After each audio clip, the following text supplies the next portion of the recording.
Bonsoir, c'est toujours un plaisir de vous retrouver dans votre émission préférée de technologie, Hightech 221. Traditionnellement, dans les sociétés sénégalaises, la certification ISO se fait tous les 3 ans. Mais cette fois-ci, avec Performance ISO, ils veulent le faire de manière continue. Comment? Nous allons le découvrir tout de suite.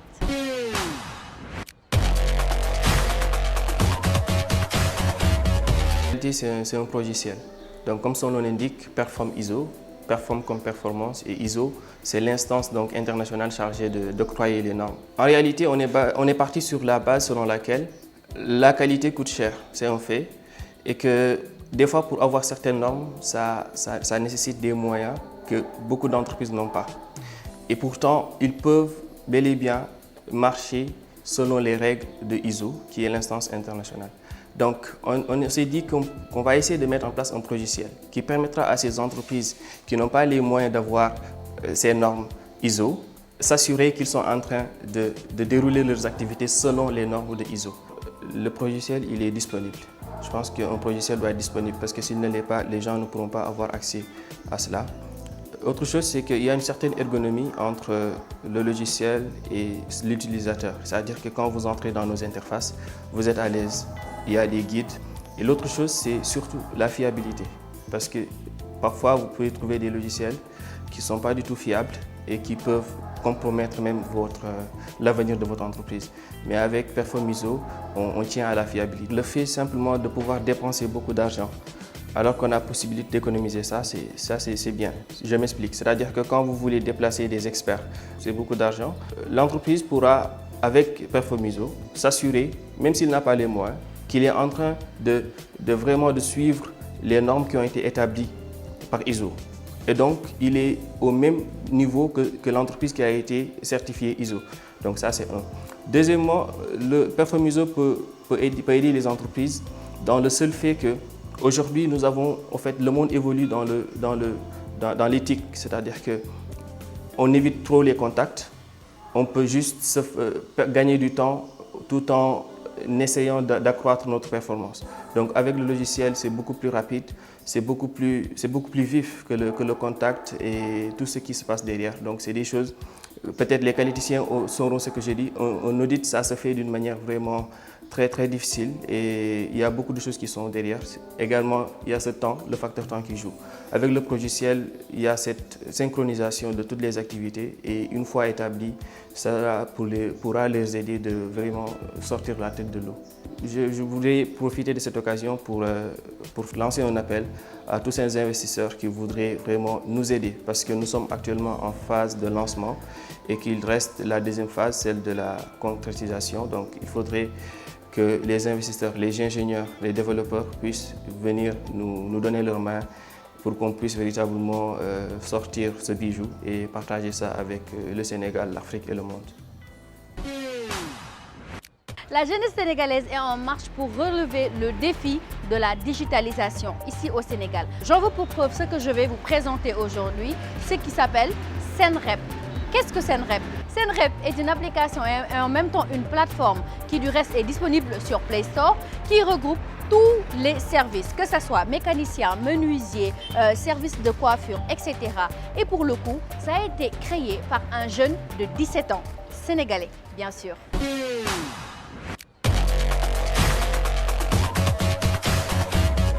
Bon, on peut dire que Senrep, c'est un site web accompagné aussi d'une application mobile qui permet de répertorier l'ensemble des services disponibles au Sénégal, que ce soit un menuisier ou bien un mécanicien, un salon de coiffure ou bien un centre de formation. Vous trouverez tous ces genres de services sur Senrep gratuitement, accessibles partout. L'idée de Senrep, ça vient de ma mère parce qu'il y avait longtemps, je pense, quand j'avais 14 ans, j'étais en train de jouer sur mon ordi. Ma mère est venue, elle m'a demandé des informations sur un centre de formation.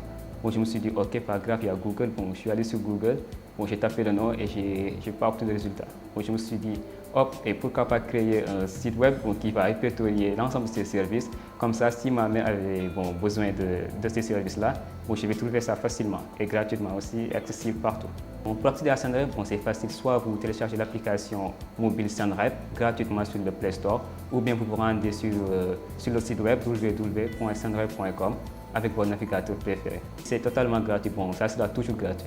En ce moment-là, bon, on est en recherche de partenaires. Le site est déjà prêt, tout est prêt, mais on a besoin de partenaires pour avoir plus d'audience et plus d'aide pour pouvoir payer les hébergements et tout, les maintenances du site, etc. Bon, on appelle à toutes les gens qui peuvent nous aider bon, à mieux pousser le projet pour qu'il soit bon, national ou même international.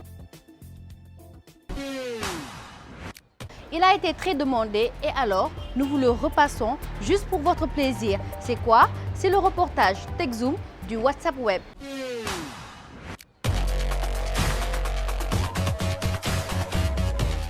Si l'on ne présente plus l'application de messagerie instantanée WhatsApp, peu connaissent WhatsApp Web, la déclinaison sur ordinateur de la célèbre application. Connaissez-vous WhatsApp Web? Oui, je connais WhatsApp Web. C'est la version web de WhatsApp via PC et Mac. C'est une plateforme qui permet à l'utilisateur WhatsApp qui utilise WhatsApp sur son téléphone de le projeter sur son écran machine. On peut dire que c'est une extension de l'application WhatsApp utilisable sur machine. Je pense simplifier, qu'on peut utiliser via web. Et voilà. Avez-vous l'habitude de vous connecter via cette plateforme? Oui, en réalité, parce que je n'ai pas tout le temps d'avoir mon smartphone. Donc du coup, je suis obligé d'utiliser mon PC pour WhatsApp. J'ai souvent utilisé la plateforme ici à l'école. Des fois, je ne peux pas toujours sortir mon téléphone et me connecter. Quand j'arrive à l'école, je me connecte directement sur la plateforme pour faciliter toute communication. Comme je fais informatique, je n'ai pas trop le temps d'être sur mon portable. Donc j'utilise plus ma machine. Donc en effet, je suis plus sur WhatsApp Web que sur l'appli. Déjà, c'est pour économiser la batterie de mon téléphone portable. Des fois, quand on m'envoie certains fichiers via WhatsApp mobile, si c'est très lourd, je l'utilise souvent pour télécharger ça au niveau de ma machine, pour pouvoir éventuellement l'utiliser. Vous faites sans doute partie du milliard d'utilisateurs de WhatsApp, application de messagerie instantanée qui permet d'envoyer photos, messages et vidéos partout dans le monde. Mais vous ignorez peut-être tout de l'existence de WhatsApp Web. C'est Internet qui permet de créer une interface desktop de votre compte en un clic. A-t-il des avantages? Oui, les avantages sont nombreux parce qu'on n'a pas tout le temps notre téléphone.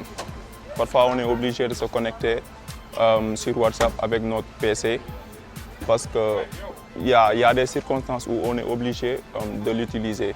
À chaque fois, si je suis à l'école pendant toute l'année scolaire, quand je viens, je me connecte directement sur la plateforme. Comme j'utilise tout le temps ma machine, c'est plus facile et c'est plus fluide. Bon, on peut lui accorder quelques avantages, même s'il y a quelques inconvénients aussi. Mais on trouve qu'il y a plus d'avantages. En effet, il y a plus de fluidité dans tout ce que l'on fait. Il y a une meilleure lecture, de meilleures adaptations vidéo et audio aussi. Pour moi, comme je le dis toujours, pour l'utilisation pour économiser du moins la batterie, et pour moi c'est ça.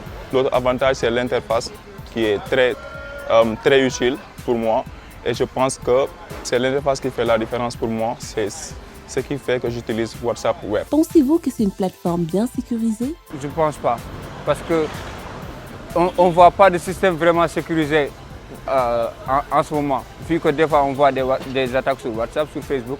Donc je ne peux pas dire que c'est fiable. Oui, je crois qu'il y a la sécurité, mais dans toute chose, il y a toujours une faille quelque part. Donc, je crois qu'ils peuvent améliorer certains axes. On dit souvent que tout système n'est pas parfait. Il y a des limites. Donc du coup, se connecter avec WhatsApp Web, il y a des avantages et même qu'il y a des risques. Il y a une sécurité minimum en fait. C'est pas trop bien sécurisé, mais comme il y a un scan de QR code, parce que tu peux pas accéder au compte de quelqu'un d'autre. Parce que tu es obligé d'utiliser ton WhatsApp mobile pour scanner le QR code. Donc, on peut dire que c'est sécurisé, parce que personne ne pourra utiliser ton compte en te piratant. Grâce à ce site, pirater un compte WhatsApp devient un jeu d'enfant. Il suffit d'avoir accès au portable de sa victime pendant 1 minute, le temps d'aller dans les réglages de l'application, de scanner le code QR de WhatsApp Web sur un ordinateur. L'intégralité de ces conversations s'y affichera alors. Allons voir Basile avec son invité surprise.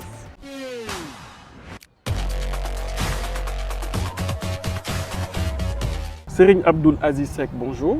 Bonjour. Alors, vous êtes le responsable du guichet financement de demande individuelle au 3FPT. Tout à fait. Alors, l'État du Sénégal vient de lancer avec le ministère, bien sûr, un fonds de 20 milliards pour soutenir un peu l'employabilité des jeunes. Il s'agit non seulement d'une plateforme qu'on appelle Samabon. Est-ce que vous pouvez expliquer à quoi ça sert cette plateforme et qu'est-ce que les jeunes vont y gagner en s'inscrivant dessus? La plateforme www.samabon3fpt.com a été mise en place dans le cadre du développement des offres de financement du Fonds de financement de la formation professionnelle et technique. C'est une plateforme qui permet de recevoir et de traiter les demandes de formation qualifiante des jeunes sénégalais. D'accord. Ça a été mis en place suite à une expérience que nous avons menée depuis 2016 de réception et de traitement des demandes individuelles. Au départ, les jeunes venaient au fond et déposaient. Il y avait des rushs au mois d'août. C'était même passé la nuit des fois, c'était en 2017. En 2018, nous avons initié une plateforme qui n'a pas tourné comme n'a pas trop marché comme on voulait. Et en cette année, 2019, nous avons passé à la version 2 de la plateforme qui nous a permis véritablement de toucher tout le monde. Aujourd'hui, depuis qu'on a lancé il y a 2 jours, nous sommes actuellement à plus de 8500 demandes exprimées sur les 2 jours. Donc ça veut dire qu'il y a ce manque criard de l'emploi des jeunes.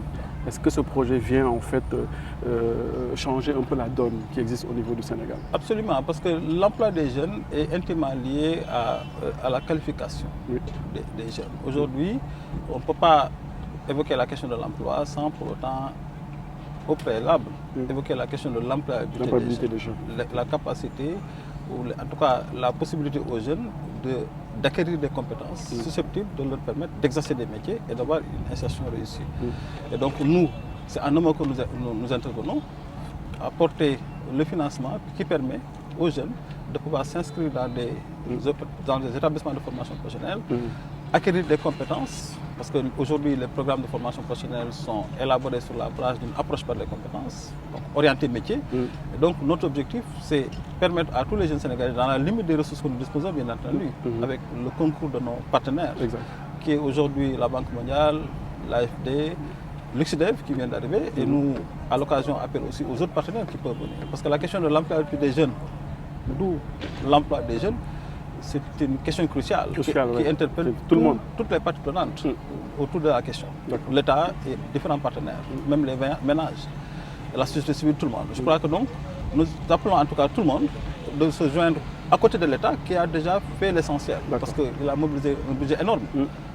Qui constitue le budget des fonds, pour véritablement... 20 milliards, c'est beaucoup. Et avant, je viens de voir qu'il y avait déjà plus de 8600 personnes qui s'étaient déjà inscrites.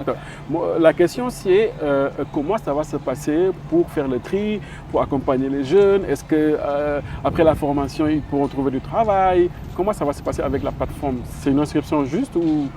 Voilà, l'année dernière c'était une inscription juste, avec à la sortie un état Excel des inscrits. Donc, mais là, c'est une nouveauté. Mais actuellement, ce qu'on a apporté comme nouveauté véritablement, c'est le traitement automatique. Et in fine, les excellents qu'on a de la plateforme, c'est le contrat de formation. D'accord. À transmettre à l'établissement pour engager la formation qualifiante des jeunes. Donc nous avons tout un processus qui est dématérialisé et qui permet de gagner du temps et d'aller plus vite. Et aussi une redistribution donc de l'offre de financement de façon à ce qu'aujourd'hui, tous les jeunes, partout où ils sont au Sénégal, peuvent s'inscrire directement sur la plateforme. Ça aussi, c'est une nouveauté. Nous avons aussi augmenté les possibilités pour avoir un niveau d'inscription qui peut atteindre 500 000 personnes par seconde. Donc ça veut dire que la plateforme, ça sera vraiment bien, quoi. On ne peut pas dire qu'il y a des down. Il y a des gens aussi, il y a beaucoup de gens qui viennent sur la plateforme, on dit down. Pour l'instant, on l'a testé les 2 jours. Donc il y avait un rush, 8000 personnes en 2 jours. Ça veut dire effectivement que la capacité est assez... Alors on a vu aussi, au-delà du financement des jeunes, il y a aussi des salariés qui font partie de ce projet. Voilà, c'est vrai. C'est vrai que le fonds de financement, c'est pour prendre en charge la demande de formation de manière globale. Les cibles essentielles d'abord, ce sont les salariés, ceux qui portent l'économie, parce que c'est eux qui opèrent dans les entreprises. Donc ce sont les premiers cibles en fait. Et là, nous avons un guichet de financement des entreprises qui finance la formation, le perfectionnement des salariés à travers les plans de formation des entreprises. Et c'est le cœur de métier même du fonds. Nous avons également un autre guichet qui finance les établissements de formation professionnelle. L'objectif, c'est de relever n'est-ce pas, le plateau technique des établissements à travers le financement de projets de formation ou des projets d'investissement. Et maintenant, le troisième guichet, c'est ce qui cible la formation qualificative des jeunes que je gère. Et sur ce, nous avons mis en place ce dispositif-là pour permettre non seulement la prise en charge de l'équité territoriale, tous les jeunes du pays puissent accéder à l'offre de financement, mais également pour aller vite à travers un processus de dématérialisation du processus de réception et de traitement. Alors on parle beaucoup de dématérialisation, ça va faciliter en fait la communication, parce que je vois qu'avec ce projet, vous êtes beaucoup plus basé sur le digital avec cette plateforme. Alors avant de terminer, c'est quoi en fait l'objectif? Est-ce que vous êtes fixé un objectif pour avoir 20 000, 30 000, 40 000? Comment ça va se passer? Est-ce que peut-être que vous n'avez pas de limite en quelque sorte pour la demande? On a bien entendu les limites. Les limites, c'est notre budget. C'est le budget. C'est le budget. Oui. Donc, nous avons... Mais le budget que vous avez, ça peut avoir combien de jeunes Nous l'avons déjà stabilisé dans le plan de travail annuel. Aujourd'hui, par rapport aux ressources qui sont allouées au guichet, nous pouvons aller jusqu'à 15 000 bonnes de formation cette année. D'accord. Mais nous sommes attentifs à toute autre contribution des partenaires qui peuvent effectivement, au regard du volume de la demande qui est important, 8 000 personnes en 2 jours, certainement à la fin, attendez-vous que ça sera beaucoup plus à plus de 500 000 jeunes. Et donc, la question est ouverte. De façon, notre objectif, c'était d'abord de traiter la demande, parce qu'on ne peut pas agir sur un objet sans pour autant circonscrire la demande et savoir de quoi ça parle. D'accord. Donc, c'est peut-être ça qui sera peut-être intéressant, ce qui pourrait sortir du traitement de la demande que nous allons faire. Et maintenant, sur la base des objectifs qu'on s'est fixés en termes de nombre de bons, nous allons voir comment répondre en tout cas de manière satisfaisante à ces demandes-là. D'accord. Et naturellement avec le concours de tous les autres partenaires qui peuvent nous joindre à nous pour prendre en charge cette question de l'employabilité des jeunes. En tout cas, Serigne Abdou Aziz Seck, merci. Je rappelle que vous êtes responsable du guichet financement des demandes individuelles au 3FPT. Merci. Alors, pour avoir accès à ces samobons, il faut aller sur www.samobon.com. En tout cas, merci beaucoup. Merci. Il vous est souvent arrivé de vouloir lire un document PDF et de n'avoir besoin que d'une seule page de tout le document PDF. Alors, avec le professeur Harris, nous allons apprendre aujourd'hui comment extraire une page d'un document PDF.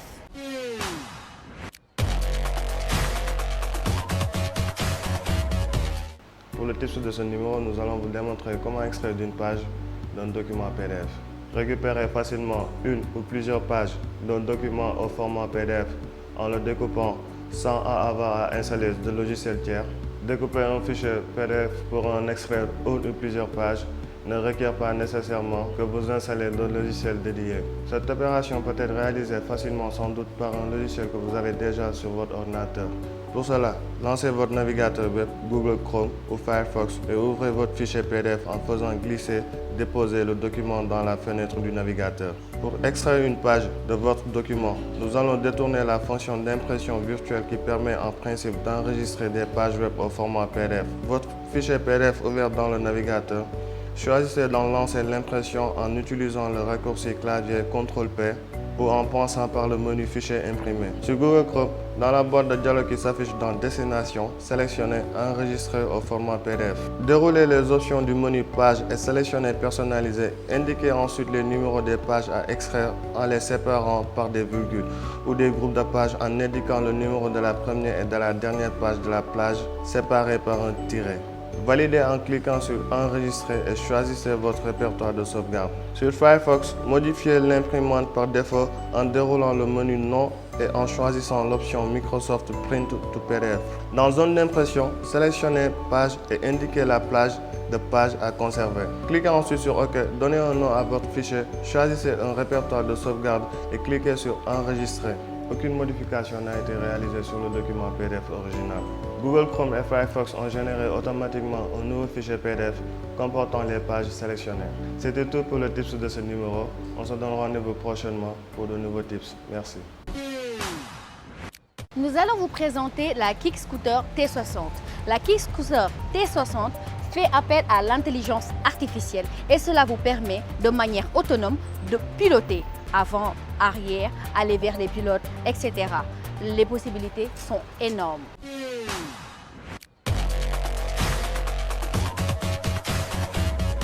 Le Kick Scooter T60 est un produit utilisant l'intelligence artificielle pour créer la possibilité de se piloter de façon autonome vers les pilotes et vers l'arrière ou encore vers sa station de charge. Grâce à sa technologie de navigation basée sur la vision, le T60 peut être utilisé avec deux modes, le pilotage guidé pour les courtes distances et le pilotage autonome pour les longues distances. Parmi les autres caractéristiques du T60, mentionnons la répartition automatique, le cloud service et la recharge sans fil.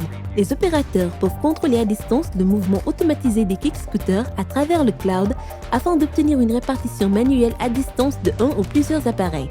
Par conséquent, les kick scooters en libre service peuvent être expédiés intelligemment à différentes périodes et dans différents secteurs, afin d'aider les opérateurs commerciaux communs à améliorer la fréquence de rotation des produits, pour réduire les coûts d'exploitation et accroître la rentabilité. Avoir son électrocardiogramme depuis sa montre analogique n'est plus seulement l'apanage de Apple Watch. En effet, cette montre que je vais vous présenter est équipée d'un électrocardiogramme très discret. Découverte.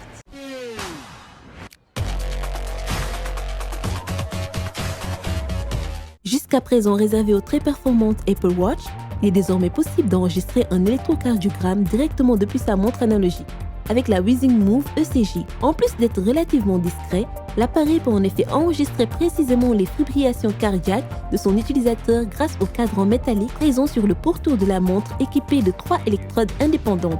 Une smartwatch aux faux airs de bracelet classique est destinée à un public peu friand des gadgets connectés qui espère changer la donne en matière de détection des maladies cardiovasculaires, explique Eric Corrill, président de Wheezing. Capable d'enregistrer une mesure fiable en seulement 30 secondes, la Wheezing Move ECG envoie ensuite un rapport d'activité au smartphone de son utilisateur via l'application DJ, rapport qui peut ensuite être directement transmis à son médecin en cas de besoin. Nous sommes arrivés à la fin de cette émission. Je vous donne rendez-vous dans 15 jours pour un nouveau numéro de Hightech 221. D'ici là, s'il vous plaît, il fait très chaud. Alors, restez à l'ombre.